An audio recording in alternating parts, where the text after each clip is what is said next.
Saya suka menganalogikan politikus itu seperti prostitut, ya, seperti pelacur, ya, analoginya, ya. Ini hanya berlaku untuk para politikus busuk. Politik dan pelacur yang benar itu tahu diri, kapan harus berhenti. Politikus busuk, politik yang tidak tahu diri, dia akan terus menawarkan diri, walaupun dia itu sudah tidak laku, dia sudah peot, dia sudah kurus kering, tidak menarik, berpenyakitan, dan sebagainya. Jokowi itu kan sudah menjadi public enemy sekarang, ya, karena kasus ijazahnya, korupsinya.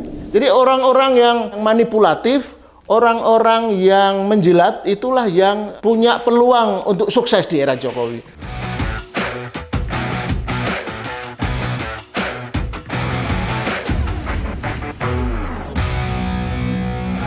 Kembali bersama saya di Abraham Samad Speak Up. Netizen, seperti biasanya hari ini saya menghadirkan tamu yang luar biasa.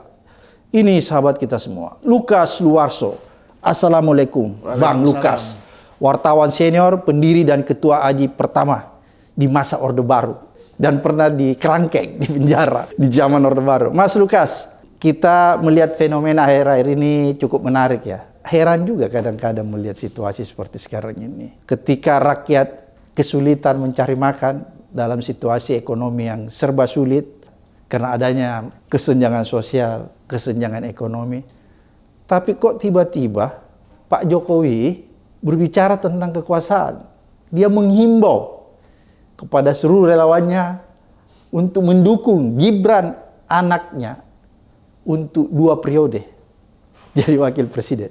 Menurut Bang Lukas nih, apa yang sedang terjadi sama beliau ini, Pak Jokowi? Ya. Harusnya kan dia menampakkan empatinya, ya, terhadap situasi ekonomi sekarang ini. Masyarakat yang lagi sulit makan, kok tiba-tiba dia bicara tentang kekuasaan? Ya, kalau dianalogikan dia itu sebagai aktor, ya sekarang sudah ketahuan aslinya. Jadi belasan tahun lalu sejak dia jadi wali kota, kemudian gubernur, presiden kan, sebagai aktor watak, dia kan ingin menunjukkan bahwa dia itu orang biasa yang orientasinya kerakyatan, sederhana dan sebagainya. Tapi kan semakin kesini, semakin sekarang itu kelihatan semua, terbongkar semua. Dulu kan orang persepsikan dia pemimpin yang populis, ya? Ya, populer gitu, ya. Dan dia sekarang menunjukkan watak aslinya. Dan dia sudah, atau kalau ibarat ulat, gitu, dia udah bermetamorfose menjadi ngengat, ya, ngengat yang mengerikan gitu. Jadi menunjukkan watak aslinya orang yang sangat selfish, sangat egois, mementingkan diri dan keluarganya. Jadi memang tidak punya sensitivitas, tidak punya kemampuan diplomasi, tidak punya kemampuan berasionalitas, ya, tentang esensi dia. Sudah dipercaya oleh publik Indonesia di jabatan publik dari wali kota, gubernur, 2 periode presiden. Dan tujuannya cuma satu, bagaimana dia bisa melanjutkan dinasti kekuasaannya. Dan itu menunjukkan kegenitan dia sebagai politikus, kan, manipulatifnya dia itu. Dan artinya kalau dia itu memang seorang politikus yang memahami konsep politik, mestinya dia tidak ngomong semacam itu, ya. Dalam situasi sekarang ini. Iya. Nah, kan gini, kalau kita mengupas politik, hal-hal yang buruk dalam politik, ya, khususnya untuk politikus-politikus busuk, politikus buruk, saya suka menganalogikan atau membuat parabel. Politikus itu seperti prostitut, ya, seperti pelacur, ya, prostitusi. Analoginya, ya. Tadi bagi politikus, kalau sampean politikus yang baik, tidak usah terlalu tersinggung dengan analogi ini. Ini hanya berlaku untuk para politikus busuk, politikus buruk. Jadi ada 2 profesi tertua di dunia itu kan politikus dan prostitut, pelacur, ya.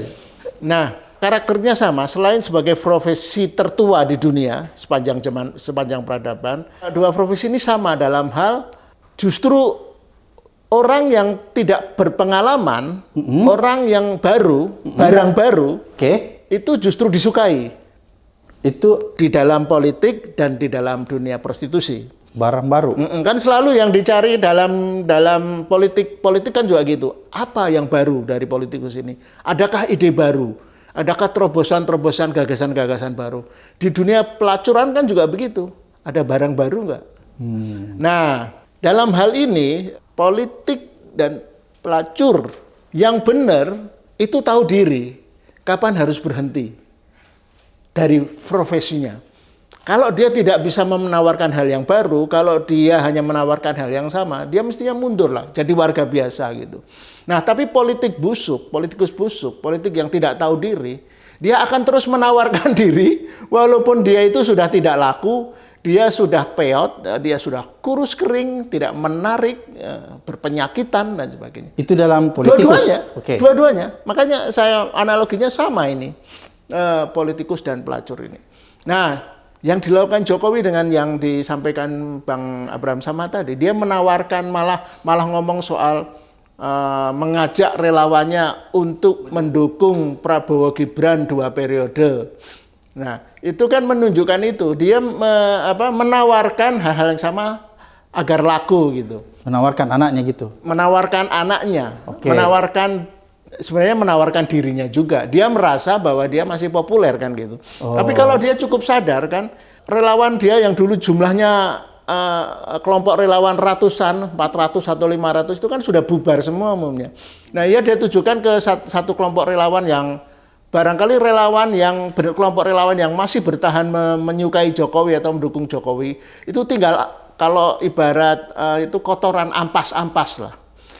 Jadi orang-orang yang tidak punya pilihan lain, makanya mengorek-ngorek sisa-sisa sampah-sampah dari Jokowi ini.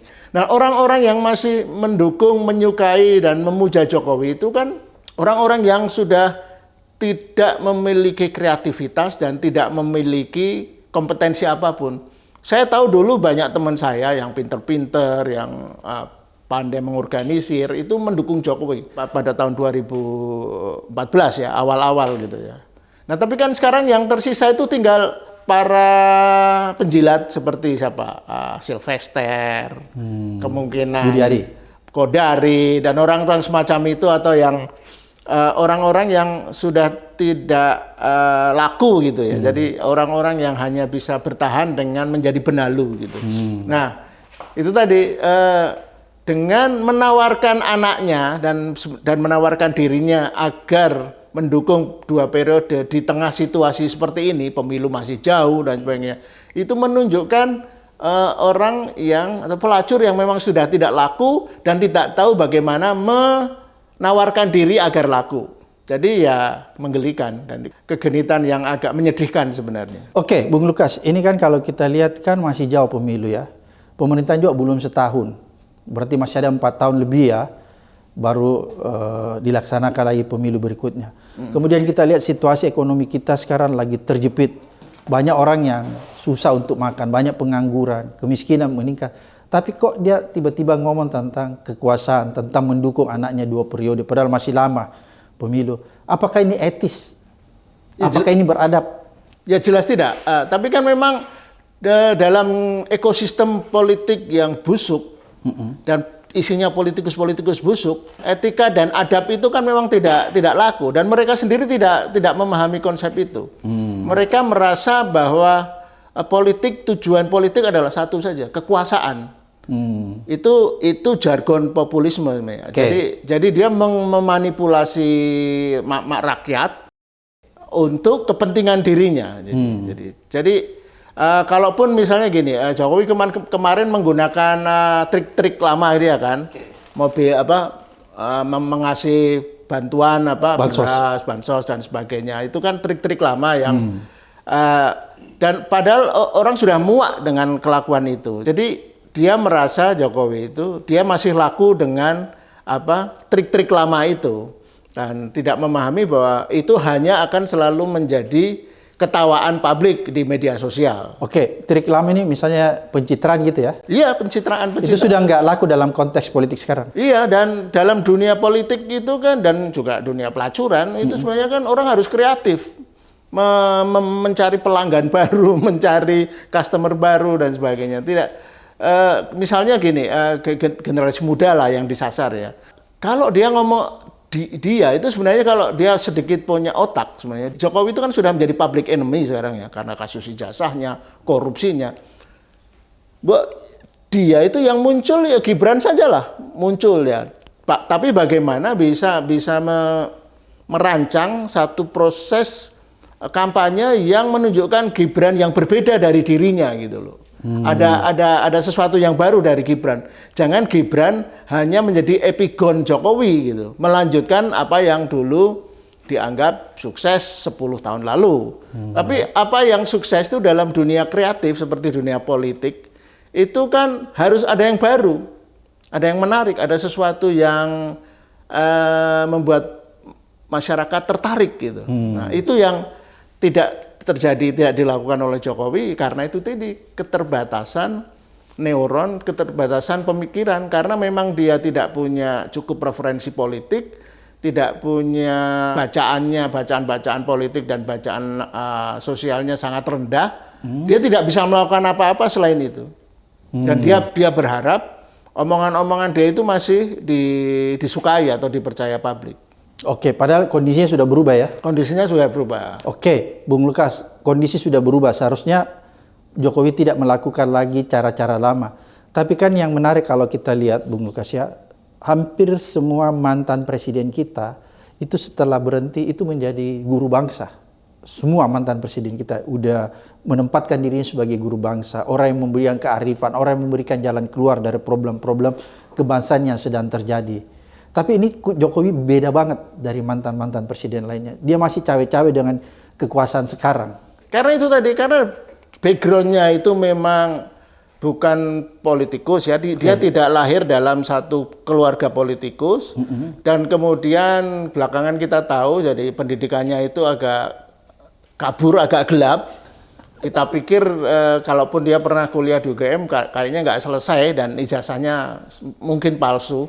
Nah, dia tidak punya lesson learn itu. Dia tidak pernah belajar sejarah misalnya. Dia tidak pernah belajar sejarah bahwa kekuasaan yang bisa sustain, kekuasaan yang baik, yang bisa punya warisan panjang di masa depan itu kekuasaan yang memang untuk masyarakat, untuk rakyat. Jadi rakyat akan mengingat. Nah, tapi kalau Jokowi karena memang plonga-plongo ya, karena bacaannya cuma Doraemon, yang dia tahu, dia pikir, oh sukses ya. Mungkin sampai saat ini barangkali dia berpikir, loh, saya yang lahir konon di bantaran sungai, bisa jadi presiden 2 periode dan bisa menjadi kingmaker, menjadikan Prabowo sebagai presiden, dan kemungkinan besar anak saya akan jadi presiden lagi. Mungkin masih terpukau dengan dirinya ya. Dia narsistik gitu. Seorang narsistik yang merasa dirinya selalu hebat. Tapi sebenarnya kalau kita soal warisan tadi ya, kalau kita pikir warisan Jokowi itu kan sebenarnya ada 3. Apa itu, Bang? 1, menjadikan Indonesia negara mediokritas.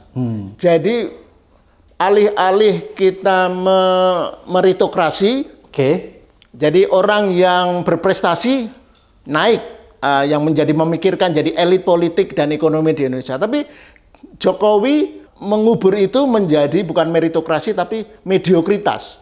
Jadi dia menghancurkan sistem meritokrasi. Ya, dan mediokritas itu adalah orang-orang yang tidak punya kompetensi, orang-orang yang simple minded, orang-orang bodoh lah. Itu bisa di era Jokowi bisa naik di elit kekuasaan. Contoh paling konkret adalah Paiman. Ya, Kodori nanti dulu, itu contoh yang lain. Paiman. Ini orang yang profesinya adalah pencetak buku, pencetak ijazah palsu di Jalan Pramuka. Orang yang nggak jelas pendidikannya, tiba-tiba karena era Jokowi, ekosistem politik Jokowi, dia bisa menjadi wamen, bisa jadi profesor, jadi komisaris, profesor, rektor ya, di mana wakil rektor. Nah, dan contoh itu banyak sekali di era Jokowi. Ya termasuk si Kudori. Saya itu lama tahu Kudori itu pernah menjadi staf saya di lembaga saya, Yayasan Tifa namanya waktu itu. Dia salah satu program officer. Jadi stafnya Mas Lukas ya? Staf yang kantornya, tapi dia waktu itu nggak sempat berkantor di gedung ini. Jadi waktu itu kan dia periset lah memang ya. Tapi dia kan mulai liar, mulai out of control kan di era Jokowi. Dan karir politiknya sangat melejit kan ketika dia menawarkan 3 periode untuk Jokowi. Ketika dia menjilat Jokowi. Jadi itu hasil jilatannya ya? Hasil jilatan. Jadi dia Jokowi suka karena dia menjadi salah satu juru bicara ambisi Jokowi untuk 3 periode. Dan waktu itu selain 3 periode, alternatif lain kan dia mengusulkan Prabowo Jokowi. Nah, dia mengusul Jokowi jadi presiden kalau 3 periode nggak bisa. Nah, ini orang-orang mediocre ini, orang-orang yang sebenarnya bodoh ini bisa menjadi prominen, bisa menduduki wacana publik atau menjadi elit di politik itu karena diberi kesempatan oleh Jokowi. Dan Jokowi lebih nyaman dengan kaum penjilat bodoh ini. Apapun kalau dia dijilat, orang itu akan naik. Contoh lain yaitu Sylvester, siapa itu yang sekarang kabur itu. Dia orang kan pendidikannya nggak jelas, preman kan semuanya. Di depan stasiun TV ngajak berantem dan sebagainya. Dan orang-orang seperti inilah yang di Jokowi maju. Nah, nggak mungkin negara akan maju kalau orang-orang yang bodoh dan levelnya perilakunya preman menjadi elit di negara ini. Jadi orang-orang yang manipulatif, orang-orang yang menjilat, itulah yang punya peluang untuk sukses di era Jokowi. Nah itu yang kedua, yang satu tadi mediokritas, kemudian yang kedua penjilatanitas, jadi sinkopasinitas. Jadi orang-orang yang menjilatlah yang sukses di era Jokowi. Jadi kalau siapapun Anda, relawan yang punya prinsip, relawan Jokowi, tetap akan stuck kalau Anda tidak pintar menjilat. Nah, ya penjilatan itu yang kedua. Yang ketiga adalah, ini yang paling parah saya kira, dan masih terasa berlanjut, mafianitas. Mafianitas. Jadi, mediokritas, penjilatan, dan mafianitas. Jadi, Jokowi mewariskan satu sistem pemerintahan atau ekosistem mafia dengan sprindik, dengan memberikan siapapun menyandera siapapun yang loyal ke dia, walaupun dia bermasalah koruptor tetap akan aman. Ya kita tahu malah jejak-jejak warisannya masih jelas sampai sekarang, masih ikut di kekuasaan. Mantan ketua Golkar kan, kemudian Zul, ketua PAN, kan mereka masih di kabinet sekarang semua. Orang-orang yang jelas-jelas terbukti terindikasi korupsi, tapi karena menjilat Jokowi, mereka masih. Nah itu 3 hal warisan Jokowi yang merusak Indonesia. Ada 3 hal. Ya. Mediokritas, sinkopatikitas, penjilatan itu, dan mafianitas. Itu warisan ya? Warisan. Dan ini yang saya agak ngeri ini kan, ini karena politik Prabowo ini kan politik keberlanjutan. Dia melanjutkan gitu. Nah, kalau ini dilanjutkan, yang saya khawatir nanti kerusakan di Indonesia itu harus diselesaikan dengan hancur-hancuran. Seperti Bangladesh? Ya, seperti Nepal, Bangladesh, Sri Lanka, dan seperti sejarah-sejarah negara besar yang karena sistem korupsi, manipulasi, dan kerusakan kulturnya begitu hebat, harus dirombak dengan penghancuran dulu. Iya, karena kita lihat juga kemarin, saya lihat di Filipina juga sudah mulai rusuh.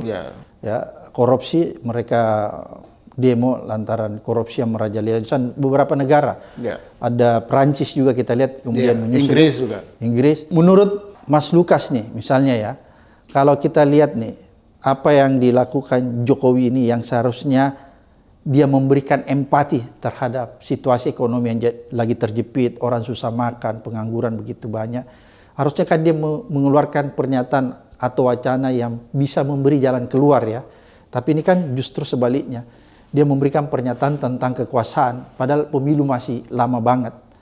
Menurut Bang Lukas ini, apakah pemimpin-pemimpin yang seperti ini memang terlahir dari proses pemilu yang sebenarnya kalau kita gali lebih dalam, mungkin boleh dikatakan pemilu yang penuh dengan masalah?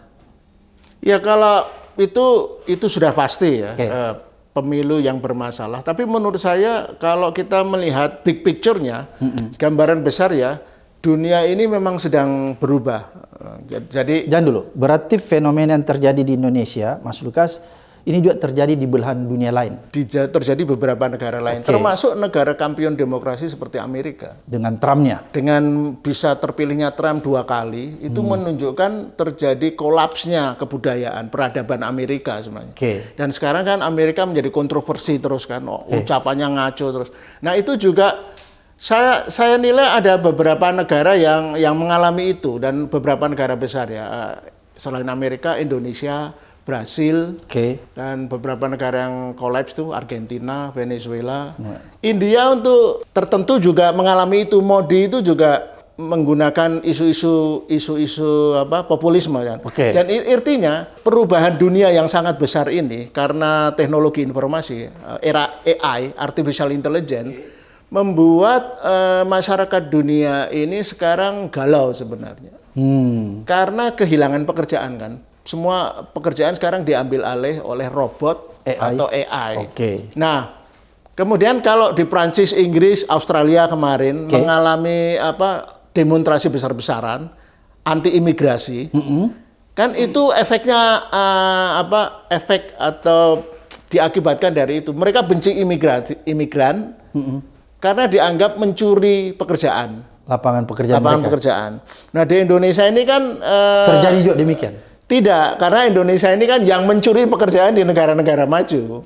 Kita kan tidak. Jangan dulu Bang Lukas. Bukankah ini juga terjadi banyak tenaga kerja dari Cina yang masuk, yang mengambil alih peran orang-orang Indonesia? Ya, kalau yang Cina itu kasuistik di dunia ya. Artinya secara umum, kelas pekerja Indonesia tidak bersaing dengan kelas pekerja dari negara asing.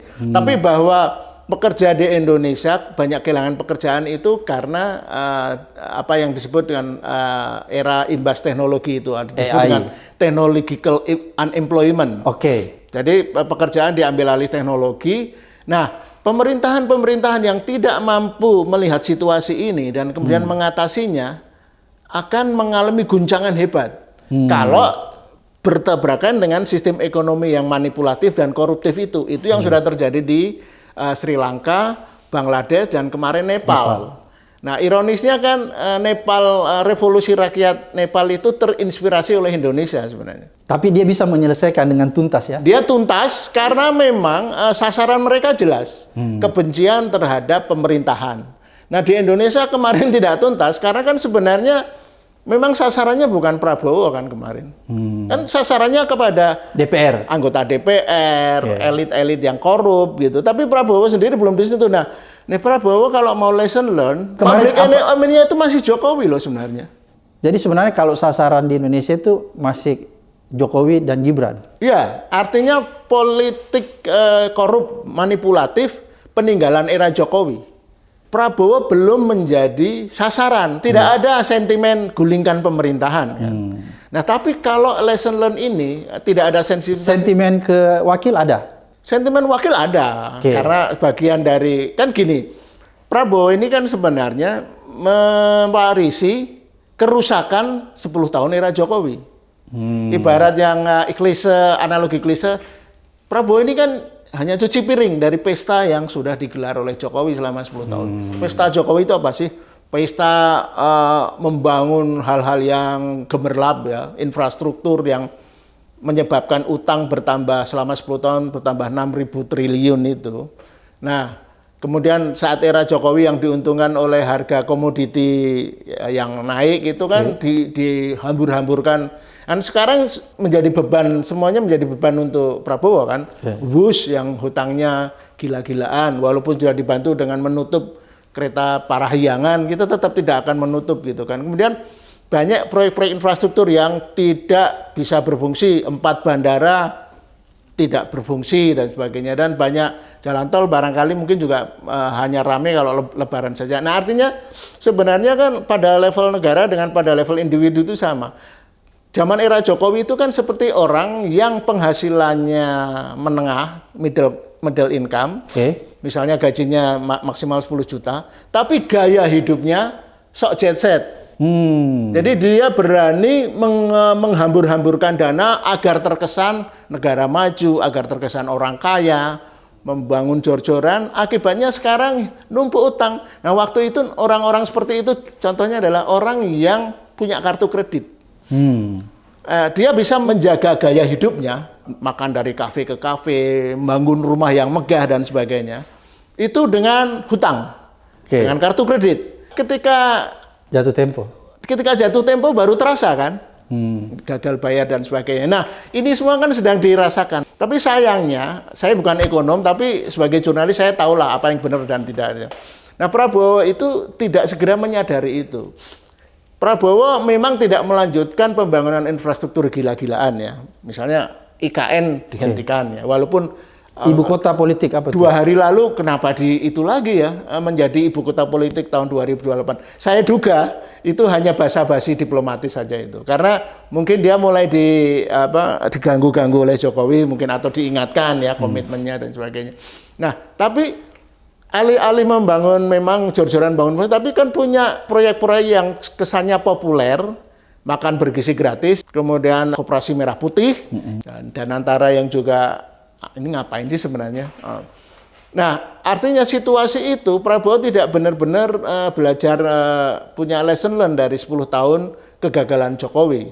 Itu yang kita harus ingatkan itu. Karena kalau enggak, pada masanya nanti dan dalam pembicaraan dengan beberapa teman ekonom, saya kan sering belajar dari ekonom, ngajak ketemu untuk mungkin akhir tahun ini sampai paling lambat Juni tahun depan, kemungkinan kalau tidak ada yang perubahan signifikan dari ekosistem ekonomi yang memungkinkan masyarakat mendapatkan keadilan, kemungkinan dapat penghasilan dari PHK yang di mana-mana ini, akan terjadi kerusuhan yang bahkan bisa lebih besar dari 25-31 Agustus kemarin dan lebih bisa total. Bisa kayak Nepal. Bisa kayak Nepal, dan sekarang kan jargon Nepalkan Indonesia kan hanya ada satu kata Nepalkan gitu.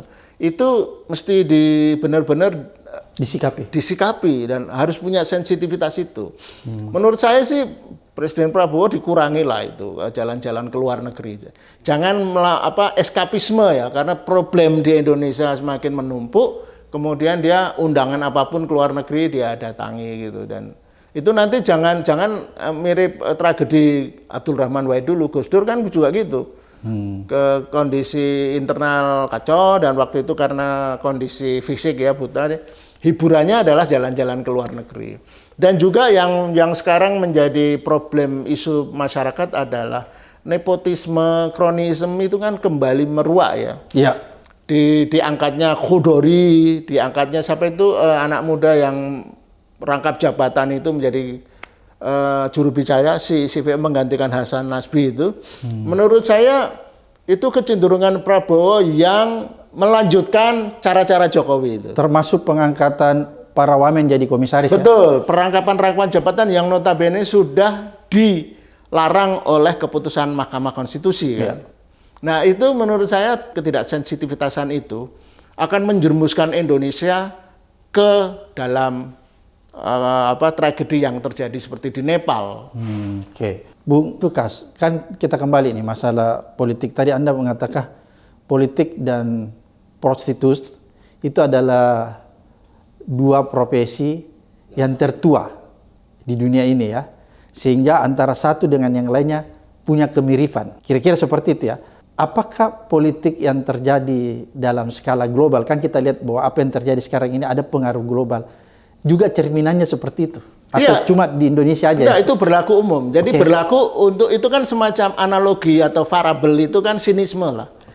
Nah gini, sinisme terhadap politik di mana orang yang berpolitik itu kan sebenarnya seharusnya orang-orang yang baik, yang sudah selesai dengan dirinya sendiri, dia ingin mengabdi pada masyarakat. Jadi bekerja untuk publik, untuk republik gitu. Artinya politik itu sebenarnya filosofinya profesi yang mulia. Murni, harusnya ya tujuannya. Ya, tujuannya. Jadi kemarin kemudian diparabelkan sebagai prostitusi karena praktek-praktek politik di mana perilaku mereka seperti pelacur. Yang pokoknya mencari untung, mencari kenikmatan diri dan sebagainya itu. Menawarkan diri mencari secara mudah gitu. Nah, dua profesi ini kan seperti mata uang yang sama lah beda. Sama-sama suka ngibul gitu ya. Politikus itu selalu menggembar-gemborkan dirinya jujur, bersih dan sebagainya untuk publik. Pelacur kan juga gitu. Dia selalu baru, dia belum punya pengalaman dan sebagainya untuk menawarkan diri. Nah, menurut saya kalau ingin politik itu tidak dianalogikan sebagai prostitusi, ya pastikan jangan sampai para pelacur-pelacur politik yang menguasai politik di Indonesia. Partai politik lah yang harus pintar-pintar melihat itu. Berarti ini ada sangkut pautnya dengan pimpinan-pimpinan partai? Iya, ini kan reformasi 98 itu, Bung Abraham Samad, kebencian kita kan kepada eksekutif kan. Yeah. Pemerintahan yang waktu itu era Soeharto korup, KKN gitu. Yeah. Nah, kemudian itu diubah total oleh gerakan reformasi, eksekutif betul-betul dikontrol, direformasi. Yeah. Jadi makanya kemudian muncul berbagai lembaga kuasi negara gitu kan, komisi-komisi lah. Yeah. Ada Komnas HAM, KPU dan sebagainya. Yang tadinya semua kerjaan pemerintah diberikan kepada civil society. Jadi menjadi lembaga kuasi negara. Lembaga negara tetapi diisi oleh orang-orang publik gitu, civil society. Nah, di era 27 tahun reformasi ini kan yang sekarang yang korup, yang manipulatif adalah legislatif dan yudikatif ya. Tapi legislatif lah yang jor-joran. Nah, kebencian huru-hara 25-31 Agustus kemarin kan kepada oknum-oknum DPR ya. Yang tidak sensitif. Ya, memang tema besarnya bubarkan DPR. Jadi yang sasaran kebencian dan sasaran kemarahan publik adalah legislatif. Jadi kalau legislatif terus seperti itu, mereka yang akan disasar. Makanya bukan menggulingkan pemerintahan, tapi menggulingkan bubarkan DPR.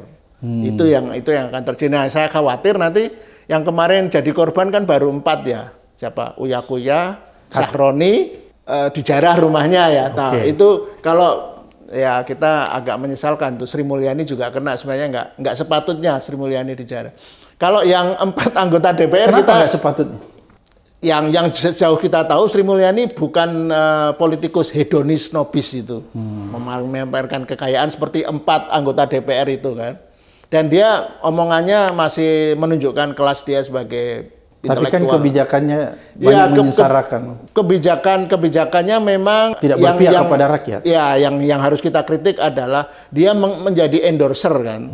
Ambisi-ambisi Jokowi tidak dia kontrol, dia iayakan. Jadi dia, ya saya kan pernah menulis kalau Soeharto dulu punya Harmoko, Menteri Penerangan untuk urusan komunikasi dan informasi. Nah, kalau di era Jokowi itu Menteri Penerangan atau Sri Mulyani itu kayak Harmoko, jadi dia mengendorse, mengiyakan petunjuk Bapak Presiden gitu. Sementara publik berharap dia sebagai orang yang pintar secara ekonomi lebih bisa kritis untuk mengontrol Jokowi. Tapi yang terjadi kan sebaliknya. Ya buktinya apa? Buktinya selama era Jokowi bisa kita secara merajalela tambah utang sampai 6.000 itu kan juga berarti endorsementnya Sri Mulyani. Tapi saya termasuk yang menyayangkan rumahnya dijarah lah. Kalau yang anggota 4 DPR lain itu sebagai pemanasan menurut saya. Nah, saya khawatir nanti kalau ada terjadi krisis ekonomi dan politik lagi, jangan-jangan ratusan anggota DPR rumahnya nanti dijarah nanti. Oke. Kita tidak ingin terjadi. Tapi kalau itu terjadi, kita nggak bisa kan. Bung Lukas, kita kembali ke Jokowi tadi yang Anda banyak mengurai lebih jauh tentang figur kepemimpinannya. Menarik tulisan Anda. Kejarlah ijazahku kau kutangkap. Apa makna dari tulisan itu? Ya karena itu kan ironi dagelan, kayak dagelan film. Itu kan inspirasi judul tulisan itu kan dari film komedi Kejarlah daku kau kutangkap. Jadi masyarakat itu ingin tahu kan sebenarnya. Jokowi punya ijazah UGM bener nggak sih?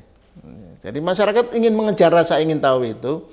Tetapi yang dilakukan Jokowi alih-alih menunjukkan kayak saya pasti mempunyai 5% lah. Barangkali dia punya ijazah atau ijazahnya hilang dan sebagainya. Ditunjukkan saja kan. Nah, tapi kan karena dia merespon seperti orang pencuri yang ketahuan, alih-alih menunjukkan bukti bahwa dia punya dan sebagainya, dia malah menghardik kan. Nah, intinya adalah kejarlah ijazahku kau kutangkap adalah dia ingin mentersangkakan, dianggap pertanyaan-pertanyaan itu sebagai tindak pidana. Nah, itu kan menunjukkan politikus lancung yang hanya melihat kepentingan dia sendiri gitu. Nah, kalau memang punya ijazah ya ditunjukkan simpel. Sekarang analoginya nih, Presiden Prancis Macron kan lagi berseteru ini.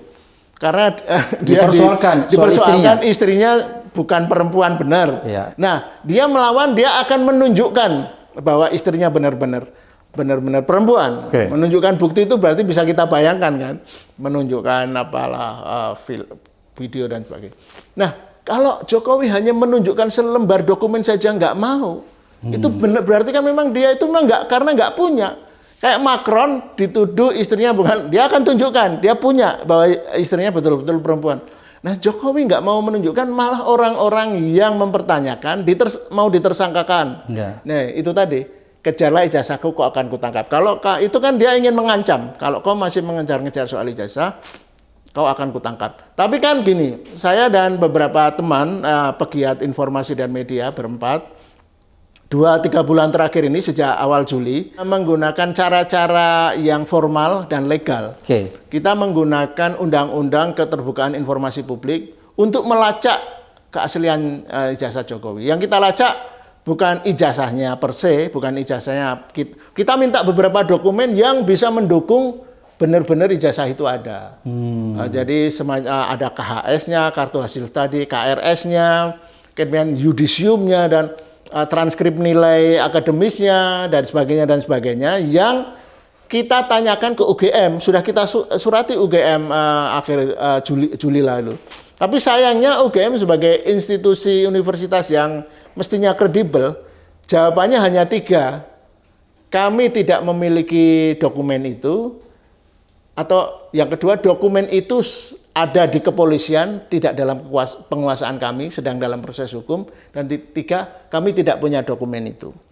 Jadi satu lembaga universitas yang sedemikian bergengsi, kredibel, tidak melayani permintaan informasi yang diatur oleh undang-undang dengan benar.